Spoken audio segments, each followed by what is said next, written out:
بیلاگ کی آج کی نشست میں ہم بات کریں گے پاکستان اور امریکہ کے حوالے سے، اور ظاہر ہے جیسے پہلے بھی ہم نے پروگرامز کیے اس میں یہ جو تکون جو بن رہی ہے جس میں افغانستان کا بھی معاملہ ہے. افغانستان میں پچھلے دنوں حملہ بھی ہوا جو انٹر کانٹیننٹل ہوٹل ہے اس پہ. اس کے بعد جو ہے وہ امریکہ کی طرف سے بیان آیا کہ پاکستان جو ہے وہ طالبان کے لیڈرز کو جو کہ مبینہ طور پہ پاکستان میں بیٹھے ہیں ان کو گرفتار کرے. پھر جو ان کا ڈپارٹمنٹ آف ٹریجری جو ہے، جو خزانے کا جو ڈپارٹمنٹ ہے، انہوں نے 6 افراد کو سینکشن بھی کیا. ہم نے یہ پہلے بھی پروگرامز میں یہ ذکر کیا تھا کہ یہ مختلف قسم کی آپشنز جو ہیں وہ ہیں امریکہ کے پاس. اس وقت انہوں نے جن کو کیا ان میں عبدالصمد ثانی،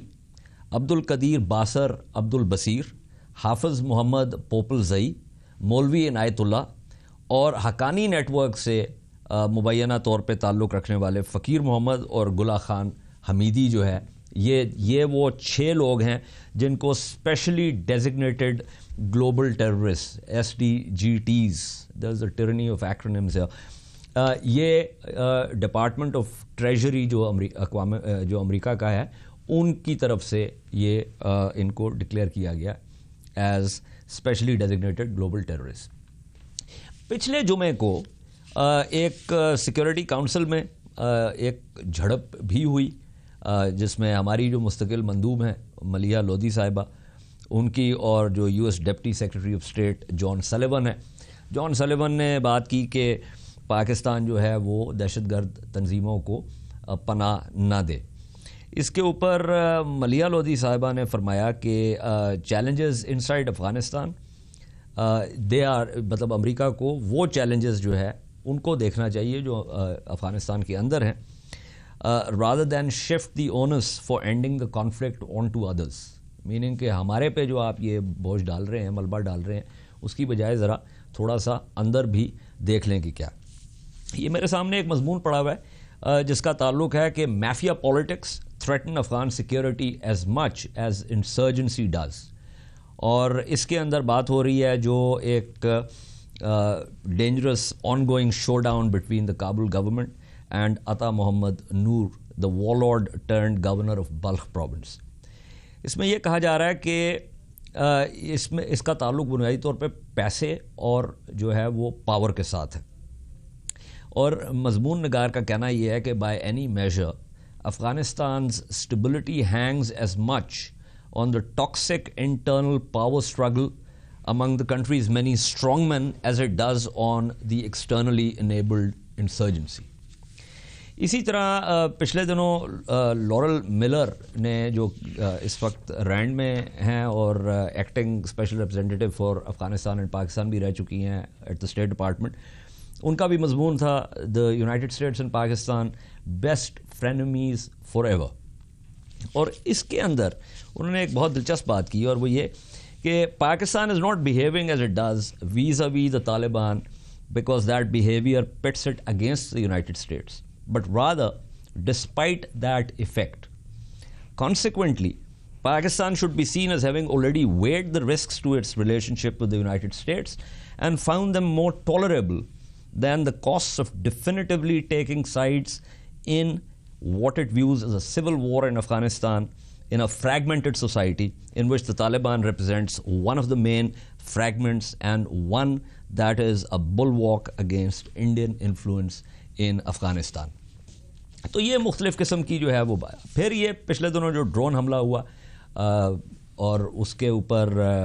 ISPR کی طرف سے بھی بات ہوئی کہ یہ ڈرون حملہ جو تھا یہ ایک سلیکٹڈ ٹارگٹ تھا افغان جو ہے وہ ریفیوجی کیمپس میں، اور اس کے ساتھ پھر بات یہ ہوئی کہ اسی لیے ہم یہ کہہ رہے ہیں کہ افغان جو مہاجرین ہیں ان کی ریپیٹریشن ہونی چاہیے. مسئلہ یہ ہے کہ وہ ریپیٹریشن جو ہے that runs foul of the concept of refoulement, جو کہ مہاجرین کسی بھی کو ایک لیگل پروٹیکشن جو ہے وہ کانسیپٹ دیتا ہے کہ اگر آپ کے ملک میں آپ کی جان کو، مال کو اور جنرلی آپ کو خطرہ ہو اور آپ کسی دوسرے ملک کی سرزمین پہ ہوں تو وہ ملک جو ہے آپ کو زبردستی جو ہے وہ ریپیٹریٹ نہیں کر سکتا. ان تمام معاملات پہ آج ہم گفتگو کریں گے. ہمارے ساتھ رحیم اللہ یوسف زئی صاحب ہیں who is one of the most eminent analyst when it comes to Afghanistan and West Asia, اور ریزیڈنٹ ایڈیٹر ہیں دا نیوز پشاور کے. ڈاکٹر رفعت حسین جو کہ ہیڈ آف ڈپارٹمنٹ ہے school of government and public policy کے نصب میں، وہ بھی ہمارے ساتھ تشریف رکھتے ہیں. آغاز کرتے ہیں رحیم اللہ یوسف زئی صاحب سے. رحیم اللہ صاحب، پہلے تو ذرا مجھے یہ بتائیں کہ قدم بقدم چلتے ہوئے کہ یہ جو 6 لوگ جن کو ڈیزگنیٹ کیا ہے، جن کو سینکشن کیا ہے، یہ ذرا تھوڑا سا بیک گراؤنڈ ہمارے ناظرین کے لیے بتائیں کہ یہ کون لوگ ہیں. جی بالکل، ان میں سے ایک ہی نام جو ہے وہ جانا پہچانا لگتا ہے، یہ سمد ثانی جو ہیں. ان کے بارے میں پہلے بھی کچھ خبریں آئیں اور یہ کہا جا رہا ہے کہ یہ افغان طالبان کے ایک رکن ہیں، یعنی اتنے کوئی اہم نہیں ہے، لیکن یہ ہے کہ ان کا نام آ چکا ہے، یہ فیملیئر ہیں. باقی جو نام ہیں وہ گمنام سے ہیں، وہ اتنے کوئی جانے پہچانے نہیں ہیں. لیکن امریکی حکومت جب بھی ایسا اعلان کرتی ہے، کسی کو سینکشن کرتی ہے، تو اس کے بعد ہمیں معلوم ہوتا ہے کہ یہ امریکہ کی نظروں میں کتنا اہم ہے، کتنا خطرناک ہے. اور پھر اس کے بارے میں کہتے ہیں کہ یہ کوئی بڑا یا فنڈ ریزر ہے، یا کوئی بڑا کمانڈر ہے، یا یہ کسی بم میکنگ کا، بم بنانے کا ماہر ہے. اس طرح کی باتیں آتی ہیں، یا اس نے یہ حملہ کیا یا وہ حملہ کروایا. تو میرے خیال میں اب لگتا یہ ہے کہ امریکہ کی آئندہ کے لیے پالیسی ہوگی کہ جو بھی ان کی نظروں میں بندہ، اگر وہ پاکستان میں ہے یا افغانستان میں ہے، جس کا تعلق طالبان سے ہے یا حقانی نیٹ ورک سے ہے، تو ان کا نام یہ اس فہرست میں ڈال دیں گے. حالانکہ ان کو بھی پتا ہے کہ اگر امریکہ یہ فیصلہ کرے کہ یہ گلوبل ٹیررسٹ ہے اور ان کے خلاف جو کارروائی ہوتی ہے وہ صرف امریکہ کے اندر ہی ہوتی ہے، ان کا کوئی بینک اکاؤنٹ ہے اس کو فریز کر دیں گے، ان کے سفر کے اوپر پابندی لگ جائے گی، ان سے کاروبار کرنا، ڈیلنگ کرنا، چندہ کرنا وہ ختم ہو جائے گا. لیکن جس کا نام بھی لکھا گیا اس فہرست میں، چاہے وہ طالبان ہیں، چاہے القاعدہ کے لوگ ہیں، کوئی ان کو اثر نہیں پڑا، کیونکہ یہ لوگ نہ تو بینکوں میں پیسہ رکھتے ہیں اور نہ یہ کوئی جہاز میں سفر کرتے ہیں. البتہ لگتا یہ ہے کہ شاید یہ پاکستان کے خلاف ایک کارروائی ہے، کیونکہ امریکہ یہ کہے گا کہ یہ پاکستان میں رہتے ہیں، پاکستان میں موجود ہیں. ایک کے بارے میں تو یہ بھی کہا گیا کہ یہ پاکستانی ہے. تو میرے خیال میں یہ ایک سلسلہ چل پڑا ہے. امریکہ کے بس میں جو بھی اقدام ہوگا پاکستان کو دبانے کے لیے تو وہ اس طرح کریں گے. اوکے، اب اس نقطے کے اوپر بات کو ہم ڈاکٹر صاحب کی طرف لے کے جاتے ہیں. ڈاکٹر صاحب، جو اس وقت معاملہ ہے، اب اس میں جیسے میں نے لورل ملر کا وہ اقتباس پڑھ کے سنایا کہ جو ڈسرننگ جو تجزیہ کار ہیں وہ جانتے ہیں کہ اس میں مفادات کا ظاہر ہے، بین الریاسی تعلقات میں کھیل ہے، اور پاکستان کو اب تک جو ہے وہ امریکہ انسینٹیوائز نہیں کر سکا. ہماری طرف سے جیسے کہ کہا ملیہ لودھی صاحبہ نے کہ جی آپ ذرا پہلے یہ تو دیکھیں کہ اندر جو ہے وہ معاملات کیا ہیں، جس کے اندر آپ کے نارکوٹکس کا بھی معاملہ ہے، جس کے اندر جیسے ابھی میں نے ذکر کیا کہ جو وار لارڈز ہیں، جو وہ اپنی ان کی سیٹرپیز ہیں، اور وہ ایک بہت ہی ٹاکسک جو ہے وہ مکس ہے، اتنا ہی بلکہ شاید زیادہ جتنا انسرجنسی ہے. تو اگر یہ چیز if it goes south, تو it doesn't just go south for Pakistan, it also goes south for the United States. اجاز شکریہ. صحیح آپ کہہ رہے ہیں. دیکھیں، بات مفادات کی، صرف مفادات کی نہیں ہے، بات مفادات کے ٹکراؤ کی ہے، کیونکہ امریکہ کی طرف سے پاکستان کے اوپر دباؤ بڑھایا جا رہا ہے، اور یہ ڈرون اٹیک اور یہ جن لوگوں کو 6 لوگوں کے آپ نے نام لیے ہیں ان کو سینکشن کرنا، اور پھر یہ کہنا ہے کہ ان میں سے کچھ لوگ جو ہیں وہ پاکستانی شہری ہیں، یہ دباؤ کی ایک اسٹریٹجی ہے جو کہ پاکستان کے اوپر امریکہ بڑھانے کی کوشش کر رہا ہے. لیکن ساتھ ہی ساتھ امریکی حکومت کو بھی اس بات کا ادراک کرنا چاہیے کہ افغانستان کے اندر جس قسم کے حالات ہیں، جو رٹ کی، جو افغان حکومت کی جو رٹ ہے وہ جتنی تیزی کے ساتھ شرنک ہو رہی ہے، اور جس کے نتیجے میں آپ کو ایک وار لارڈزم کا ایک نیا فینامنا نظر آ رہا ہے. اور وہ وار لارڈزم اس وجہ سے نہیں ہے کہ وہاں پہ وار لارڈ جو ہیں محمد عطا جو ہیں وہ بلخ کے اندر بیٹھے ہوئے ہیں، یا کچھ لوگ جو ہیں وہ افغانستان کے ویسٹ میں بیٹھے ہوئے ہیں یا نارتھ میں بیٹھے ہوئے ہیں. مسئلہ یہ ہے کہ ان لوگوں نے اپنی فیفڈمز اتنی زیادہ بنا رہی ہیں اور ان کے پاس پرائیویٹ ملیشیاز ہیں اور these people are controlling the drug money routes. تو میرے خیال میں امریکہ کو یہ بھی سمجھنا چاہیے کہ Afghanistan is fast turning into a narco state. تو نارکو اسٹیٹ جب وہ بن جائے گی, اسلحہ ان کے پاس بے شمار ہے, لڑائی کی کیفیت وہاں میں موجود ہے, فیوڈمز جو ہیں وہ اس طریقے سے بن رہی ہیں, تو وہ پھر ان حالات کے اندر جب تک کہ کوئی ایک ایسا عمل جاری نہیں کیا جائے گا یا کوئی ایسا انیشیٹو نہیں لیا جائے گا جو کہ ان وار لارڈز کو, جن کے آپس کے مفادات ٹکراؤ کی کیفیت میں ہیں, ان کو اکٹھا کر کے جب آپ افغانستان سٹیٹ کے نیچے ان کا کوئی نیگوشیٹڈ سیٹلمنٹ یا پاور شیئرنگ میکنزم آپ نہیں بنائیں گے, تو میرے خیال میں افغانستان کے حالات جو ہیں وہ بدتر سے بدتر ہوتے جائیں گے. پہلی بات. دوسری بات میں جو کہ بڑی اہم ہے کہ کیا اچھا مجھے بات بتائیے ڈاکٹر صاحب کہ یہ جو آپ نے بات کی نارکو اسٹیٹ کے حوالے سے, تو آپ سمجھتے ہیں کہ اس میں کوئی مماثلت لگتی ہے کہ جیسے کولمبیا میں جو فاک کا معاملہ تھا اور جو ڈرگ کارٹیلز تھے اور ان کی آپس میں جو ہے وہ کوارڈینیشن بھی تھی اور آپس میں ان کا ٹکراؤ بھی ہوتا تھا, تو آپ سمجھتے ہیں کہ افغانستان اس سمت کی طرف جا رہا ہے؟ جی میرا خدشہ یہ ہے, میں حتمی طور پہ تو کچھ نہیں کہہ سکتا, لیکن جس طریقے سے وہاں پہ پاپی کلٹیویشن ہو رہی ہے اور ہیروئن کی سمگلنگ ہو رہی ہے, اور اس وقت ایک اندازے کے مطابق کہا یہ جا رہا ہے کہ پوری دنیا کے اندر جو نارکو کا جو کاروبار ہو رہا ہے, جو نارکو کے حوالے سے جو سمگلنگ ہو رہی ہے, ٹریڈ ہو رہی ہے, افغانستان جو ہے is one of the largest producers of this opium. تو اس کے حوالے سے تو لیکن میرا اشارہ اس طرف نہیں ہے کہ وہ نارکو اسٹیٹ بننے جا رہے ہیں یا نہیں بننے جا رہے, یا کولمبیا کے ساتھ کسی قسم کی مماثلت ہے. میں یہ کہہ رہا ہوں کہ اگر یہ ٹرینڈ کنٹینیو کر رہے ہیں تو پھر لامحالہ طور پہ ایک ایسا وقت آئے گا, اور وہ وقت دور نہیں ہے, جب یہ نارکو مافیا افغان طالبان کے ساتھ مل کے یا ان کے ساتھ کسی قسم کا ایک سمجھوتا کر کے وہ افغانستان کے اندر جو ہے وہ بندر بانٹ کر لیں گے, اور وہ میرے خیال میں سچویشن جو ہے وہ بہت ہی ڈینجرس ہوگی پاکستان کے لیے. اور پاکستان کے, میں اس وجہ سے نہیں کہہ رہا کہ میں پاکستانی ہوں, لیکن میرے خیال میں پاکستان کا یہ کہنا کہ افغانستان کی جو سورسز آف فنڈنگ ہیں انسرجنسی کے, وہ they are more inside Afghanistan than they are outside, اور یہ ایکسٹرنلی انیبلڈ انسرجنسی کا جو کانسیپٹ جو ہے وہ میرے خیال میں وہ ہو سکتا ہے کہ آج سے 10 سال پہلے تو یہ بات کہی جا رہی ہو, لیکن پاکستان نے بھی اپنے طور پہ جتنی کارروائی کی ہے, جو انہوں نے اپنے ریٹ آف دی اسٹیٹ کو اسٹیبلش کیا ہے, فاٹا کے اوپر فزیکل کنٹرول حاصل کیا ہے, وہ جو 2 بڑے ملٹری آپریشن ہوئے ہیں اس کے اندر رد الفساد کے نتیجے میں اور ضرب اعظم کے نتیجے میں, تو پاکستان کافی حد تک اپنی سائڈ جو ہے اس کو اسٹیبلائز کر چکا ہے. اور یہ کریڈیبل بات مجھے نہیں لگتی ہے کہ ہو سکتا ہے کہ ماضی میں تو یہ بات درست ہو کہ پاکستان کی سرزمین کو افغانستان میں امریکن فوجوں کے اوپر حملے کرنے کی استعمال کی جا رہی ہو, لیکن آج کے کانٹیکسٹ میں as we speak of today تو مجھے یہ بات کریڈیبل نہیں لگتی ہے. اگر کچھ ریمننٹس ہوں گے اس کے حوالے سے کچھ ہو سکتا ہے کہ اکا دکا یا کچھ چند گروہ جو ہیں وہ اس قسم کی کارروائی کر رہے ہوں, لیکن میرا نہیں خیال ہے کہ اس وقت دی انسرجنسی کے جو سورسز ہیں وہ, اور جو افغانستان حکومت کے اوپر اٹیک ہو رہے ہیں, جو امریکہ کی فورسز کے اوپر اٹیکس ہو رہے ہیں, میرے خیال میں ان کا ماخذ جو ہے it's more inside Afghanistan rather than across the border.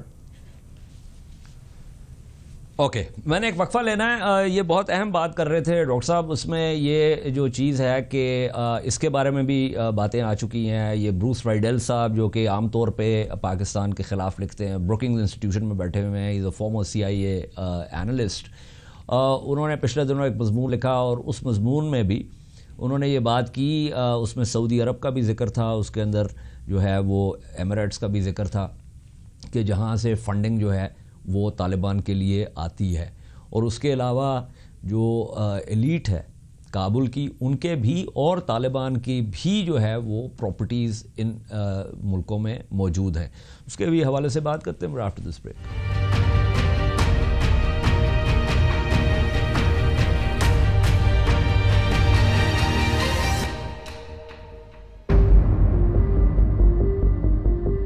ویلا کی اس نشست میں ہم بات کر رہے ہیں پاکستان امریکہ کے تعلقات کے حوالے سے، اور جو تکون میں افغانستان کا معاملہ آتا ہے، افغانستان میں پچھلے دنوں جو حملہ ہوا اس کے حوالے سے، اس کے بعد جو ہے کابل سے بھی اور واشنگٹن سے بھی یہ آوازیں آئیں کہ جی پاکستان جو ہے وہ طالبان کے جو لیڈرز ہیں ان کے خلاف کارروائی کرے، کیونکہ اس تمام ان حملوں کی منصوبہ بندی جو ہے اور ان کی لاجسٹکس وہ پاکستان کی طرف جاتی ہیں۔ یہ ایک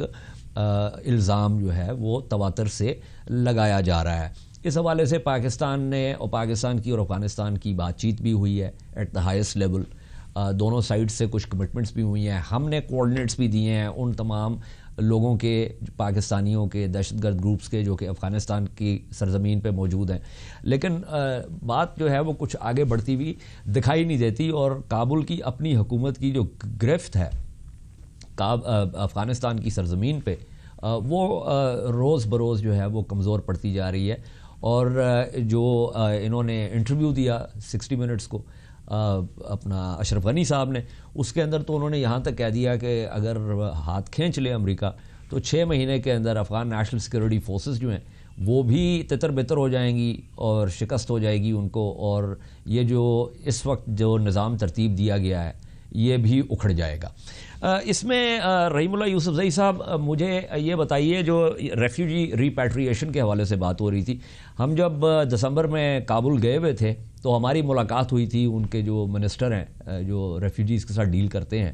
ان سے ہم نے کافی بات چیت بھی کی تھی، اور وہ اپنی طرف سے ہمیں یہ بتانے کی کوشش کر رہے تھے کہ معاملات جو ہیں وہ بہت بہتر ہو گئے ہیں اور وہ لوگوں کو لے کے آ رہے ہیں، لیکن جو زمینی حقائق ہیں وہ اس سے مختلف ہیں۔ کچھ تھوڑا سا just to recap that discussion ہمارے ناظرین کے لیے ذرا بتائیے کہ کیا تاثر تھا آپ کا جب یہ بات ہوئی ان کے ساتھ؟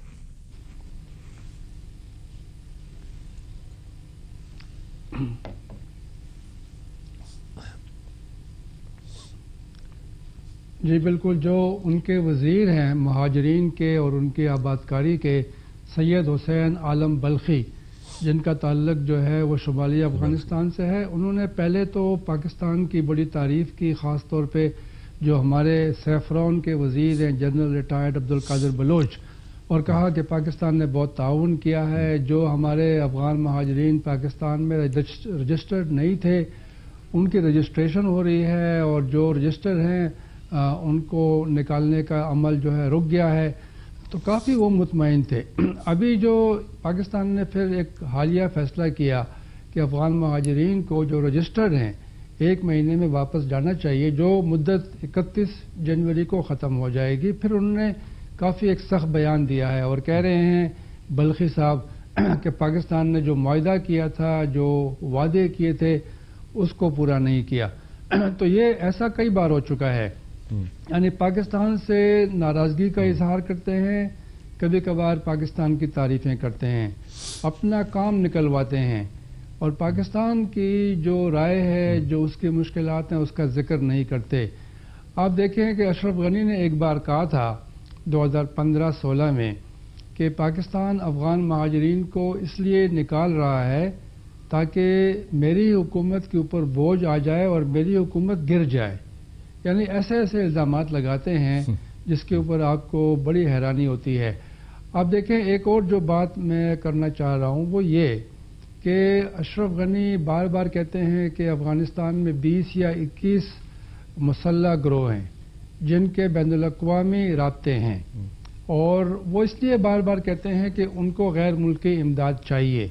وہ کہتے ہیں کہ میں دنیا کی بیہاف کے اوپر دہشت گردی کے خلاف افغانستان میں جنگ لڑ رہا ہوں، مجھے امداد ملنی چاہیے۔ ایک تو امریکہ کو ڈرانا ہے کہ آپ یہاں پہ رہیں، فوجیں نہ نکالیں، ہمیں مزید امداد دیں، ایک تو یہ ہے تاکہ خطرے کو بڑا چڑھا کر پیش کریں، لیکن ایک طرف یہ افغان حکومت کی ناکامی کا اعتراف ہے اور امریکہ اور نیٹو کی ناکامی کا اعتراف ہے کہ آپ کے ہوتے ہوئے 16 سال سے 1.5 لاکھ فوج کو لے کر یہ 21 جو گروہ ہیں یہ کیسے وہاں پر بن گئے یا فعال ہو گئے یا اتنے مضبوط ہیں کہ ان کے قدم بھی نہیں اکھڑ رہے۔ آپ نے فوجی کارروائیاں بھی کی ہیں، ہر طرح کے ہتھیار استعمال کیے، وہ ہتھیار استعمال کیے جو دنیا میں کہیں پہ استعمال نہیں ہو رہے۔ B-52 جو بامبر ہے اس وقت میرے خیال میں کہیں پہ استعمال نہیں ہو رہا، B-52 جو ہے، اور یہ جو ایک آپ نے بڑا بم استعمال کیا مدر آف آل بامز، یہ تو اور کہیں پہ استعمال نہیں ہوا. اس کے باوجود یہ مسلح گروہ کیوں وہاں پر موجود ہیں؟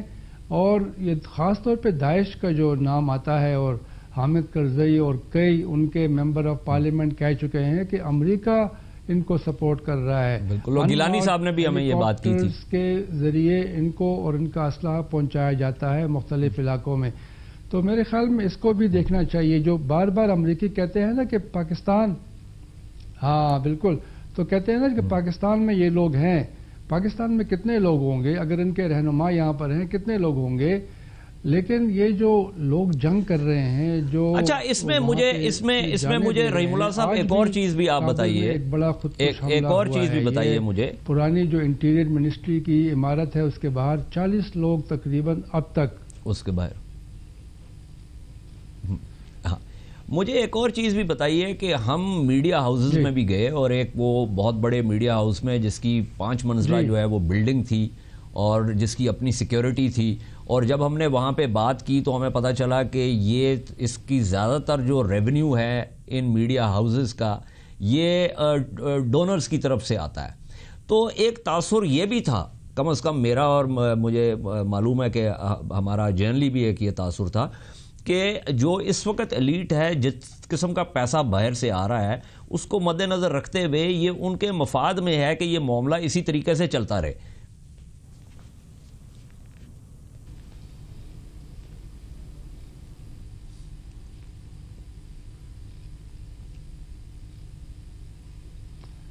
جی بالکل، آپ نے جو بات کی ہے، دیکھیں صرف میڈیا کی حد تک نہیں ہے، یعنی مختلف شعبوں میں اتنا پیسہ باہر سے آیا اور اتنا پیسہ جو ہے وہ کرپشن کی نظر ہو گیا اور ضائع ہو گیا کہ اس کی میرے خیال میں اس کو کوانٹیفائی کرنا بڑا مشکل ہے کتنا پیسہ آیا. وہ امریکیوں کے بارے میں کہتے ہیں کہ ان کا $1 ٹریلین خرچ ہو گیا ہے افغانستان میں جنگ کے اوپر، اور باقی جو انہوں نے وہاں پہ پیسہ لگایا، اور یہ 65 سے لے کے 68 ارب روپے صرف افغانستان کی فوج یا پولیس بنانے میں صرف ہو گئے، ان کی تربیت میں، ان کو اسلحہ دینے میں، یہ سارا. تو اتنا پیسہ آیا ہے. آپ دیکھیں کہ یعنی مجھے بڑی حیرانی ہوتی ہے. ایک شخص نے مجھے کہا کہ میں پشاور میں ایک کمرے کے مکان میں بطور مہاجر رہتا تھا، اب میرا کابل میں اتنا بڑا گھر ہے کہ تقریباً اس کے 48 وہاں پہ صرف ٹوائلٹ ہیں اس گھر میں. تو یہ حیرانی ہوتی ہے. اور وہ آدمی کام کرتا تھا NGO میں افغانستان میں،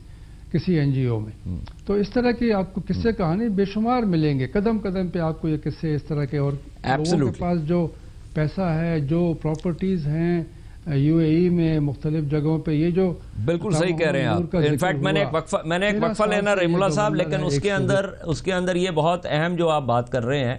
یہ وہاں پہ ہم نے، یہ میں نے پہلے بھی بات کی ہے کہ جتنے بھی پولیٹیکل لیڈرز ہیں یا اور جو متمول جو لوگ ہیں، ان کی پراپرٹیز جو ہے وہ دبئی میں بھی ہیں، ان کی پراپرٹیز جو ہیں وہ پاکستان میں بھی موجود ہیں. بات یہ ہوتی ہے کہ جغرافیے کا بھی جبر ہے، کہ بات یہ ہوتی ہے کہ جی یہاں سے لوگ وہاں سے اٹھ کے ادھر آتے ہیں، لیکن ان کے اپنے سیکورٹی فورسز کے لوگ بھی آتے ہیں، ان کے جو حکومت کے لوگ ہیں وہ بھی علاج معالجے کے لیے جو ہے وہ ادھر آتے ہیں. اور جب ہماری کوشش ہوتی ہے کہ ہم یہ بارڈر مینجمنٹ اور جو افیکٹو بارڈر کنٹرول ہے اس کی بات کریں، تو اس وقت کابل جو ہے وہ ہاتھ کھڑے کر دیتا ہے. اس حوالے سے بھی بات کرتے ہیں، بٹ آفٹر دس بریک.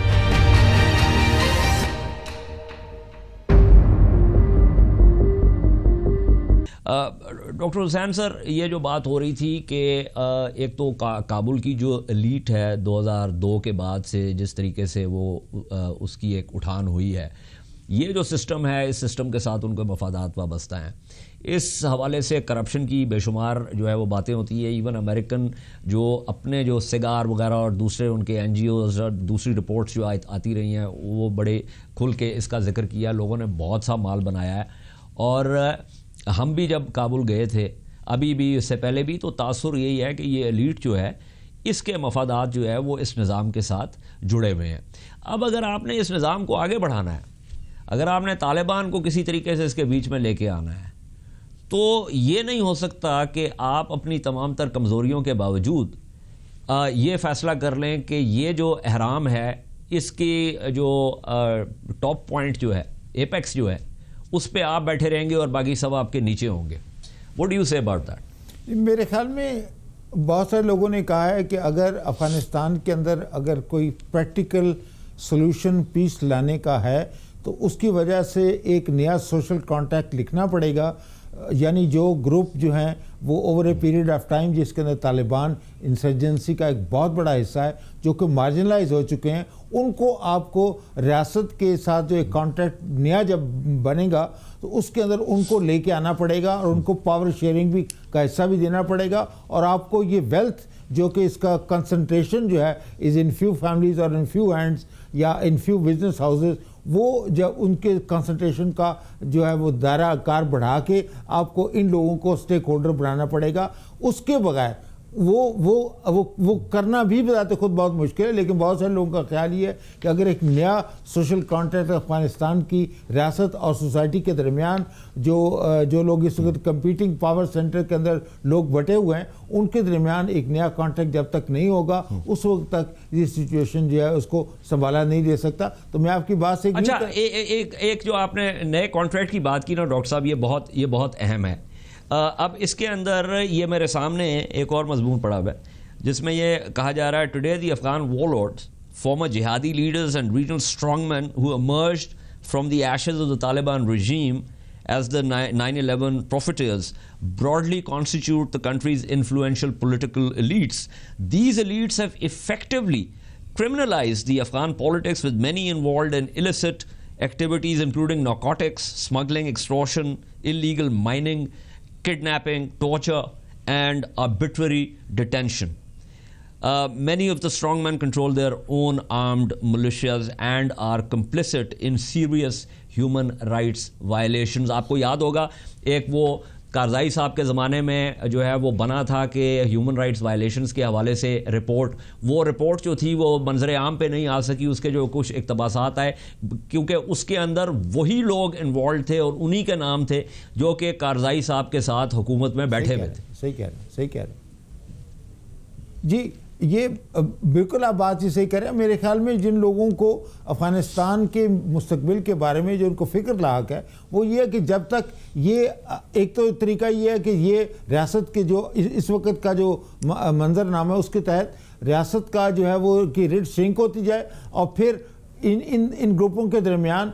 ٹکراؤ کی ایک ایسی صورت ہو جو کہ وائلنس کے اندر منتج ہو. اس کے نتیجے میں that would be the collapse of the existing Afghan state. لیکن اگر اس صورتحال سے ہم بچنا چاہتے ہیں تو وہ پھر میرے خیال میں ایک نیا سوشل کانٹیکٹ لکھنے کی ضرورت ہے. اب اس کی موڈیلٹیز کیا ہوں گی, اس کے لیے میرے خیال میں سب سے زیادہ جو اہم بات یہ ہے کہ نہ صرف افغان انسرجنٹس بلکہ وہ لوگ جو کہ اس وقت نئی جنریشن کے کمانڈرز ہیں ان کو بھی ایک سٹیک ہولڈر بنانے کی بڑی سخت ضرورت ہے. کیونکہ یہ امریکہ کا یہ کہنا ہے کہ حقانی جو ہے وہ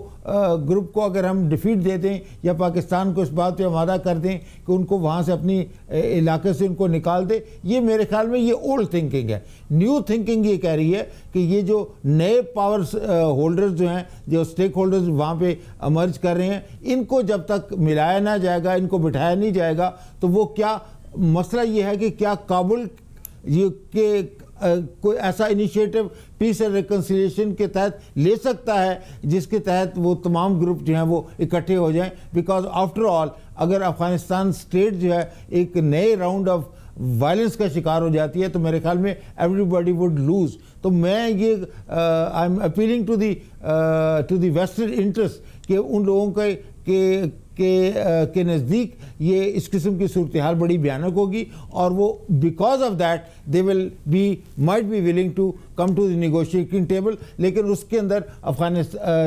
اس کے اندر امریکی فوجوں کی جب تک وہاں پہ موجودگی ہے, میرا نہیں خیال کہ افغانستان کے یہ جو ڈفرینٹ اسٹیک ہولڈرز ہیں یا جو ڈفرینٹ کمپیٹنگ گروپس ہیں وہ اس بات پہ راضی ہوں گے کہ ہمیں آپس میں بیٹھ کے یہ معاملہ طے کرنا چاہیے. کیونکہ افغان انسرجنسی کو on board. But quickly doctor صاحب مجھے یہ بتائیے before I go to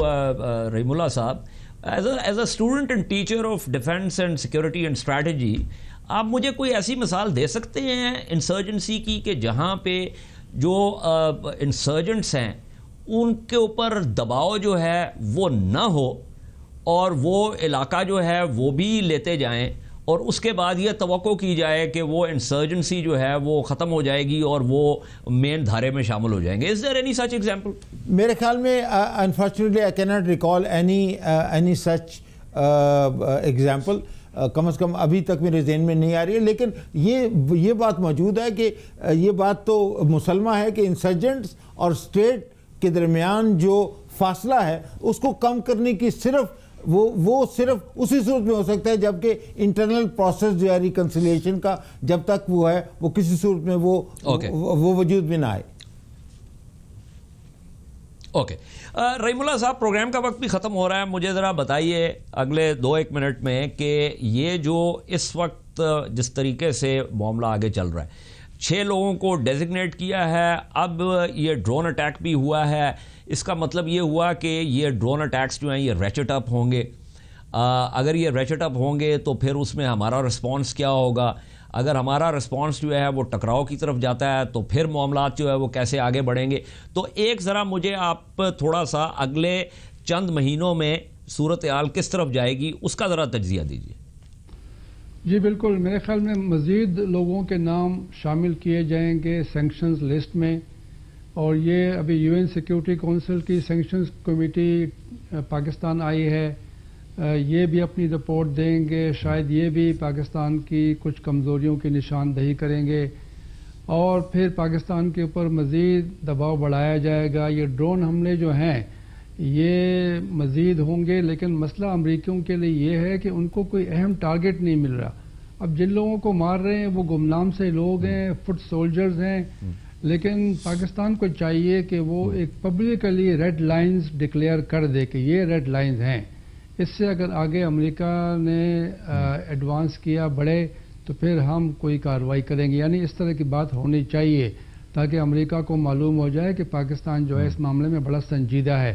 Afghanistan میں جتنے امریکی ڈرون حملے ہوں گے، ان کی ایئر پاور استعمال ہوگی، سینکشنز کریں گے، اتنا طالبان کے حملوں میں بھی اضافہ ہوگا. آپ دیکھیں ایک ہفتے میں 3 حملے ہو گئے، کابل، انٹر کانٹیننٹل ہوٹل، جلال آباد میں، اور آج ایک اور بڑا حملہ ہوا، 40 لوگ کابل میں مارے گئے.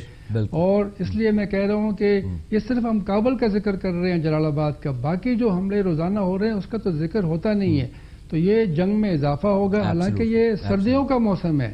سردیوں میں جنگ میں کمی آتی ہے، لیکن وہاں پہ اضافہ جو کہ عام طور پہ فائٹنگ سیزن نہیں ہوتا. صورتحال کافی پیچیدہ اور خطرناک ہوتی جا رہی ہے، اور اس کو روکنے کے لیے میرے خیال میں امریکہ، پاکستان، چین سب کو مل کر کام کرنا پڑے گا. بالکل بالکل. اوکے رحیم اللہ صاحب، بہت بہت شکریہ. یہ ڈاکٹر صاحب ویری کوئکلی ان 30 سیکنڈ جو رحیم اللہ صاحب نے بات کی ہے سرخ لکیر کی، ڈو یو تھنک کہ ہم سرخ لکیر کھینچ سکتے ہیں؟ یہ بالکل کھینچ سکتے ہیں. میرے خیال میں یو این کے چارٹر کا بھی ہم سہارا لے سکتے ہیں کہ جب آرمڈ ڈرون اٹیک جو ہے اس سے form of use of force, تو یوز آف فورس کی چارٹر کے اندر کسی قسم کی بھی گنجائش موجود نہیں ہے. اور امریکہ یہ جو استدلال دے رہا ہے کہ پریمپٹیو اسٹرائکس ہوں گے اور جہاں کہیں بھی ہمیں دہشت گردوں کے ٹھکانے نظر آئیں گے ہم ان کے اوپر حملہ کریں گے. میرے خیال میں پاکستان کو اس امریکہ کے اس استدلال کے جواب میں پاکستان کو اپنی آواز جو ہے وہ یو این کے چارٹر کا سہارا لے کے بلند کرنے کی ضرورت ہے. اوکے رحیم اللہ صاحب، سوری آپ کچھ کہنا چاہ رہے تھے، فائنل ورڈ، وہ اس وقت جو ہے وہ میں آپ کی بات سن نہیں پایا. نہیں، میرے خیال میں تو یہی کہہ رہا تھا نا کہ یہ دیکھیں نا کہ حالات اس لیے بڑے ہی خطرناک ہوتے جا رہے ہیں کہ ہم نے کہا نا کہ سردیوں میں تو یہ جنگ میں کمی آتی ہے، اس بار اضافہ ہو گیا ہے. اچھا، پہل امریکہ نے کی ہے. دیکھیں امریکہ نے کہا کہ ہم فوجی حل نکالیں گے، ٹرمپ نے بڑے ہی غرور سے کہا کہ ہم طالبان کو شکست دیں گے، ان کو مجبور کریں گے کہ وہ مذاکرات کی میز پر آئیں. میرے خیال میں ان کو آپ مجبور نہیں کر سکتے. آپ ابھی جنگ سے پہلے مذاکرات کرنے کی کوشش کریں، اس میں سب کا فائدہ ہے. مذاکرات چاہے ناکام ہوئے پہلے، آئندہ بھی شاید امید کم ہو، لیکن یہی ایک راستہ ہے، اسی کو اپنانا پڑے گا. اوکے، اسی کو اپنانا پڑے گا. بہت بہت شکریہ رحیم اللہ یوسفزئی صاحب. ڈاکٹر رفعت حسین ہمیں اپنا تجزیہ دے رہے تھے. یہ جو معاملہ ہے اس کے اوپر ہم کل بھی پروگرام کریں گے اور اس کی جو کچھ باریکیاں تشنا رہ گئی ہیں اس کے حوالے سے بات کریں گے. اور جو یہ ٹکراؤ کی صورتحال پیدا ہو رہی ہے اس کے حوالے سے. بہرحال آج کے پروگرام کا وقت ختم ہوا. The rest of it tomorrow. تب تک کے لیے اجازت دیجیے. خدا حافظ.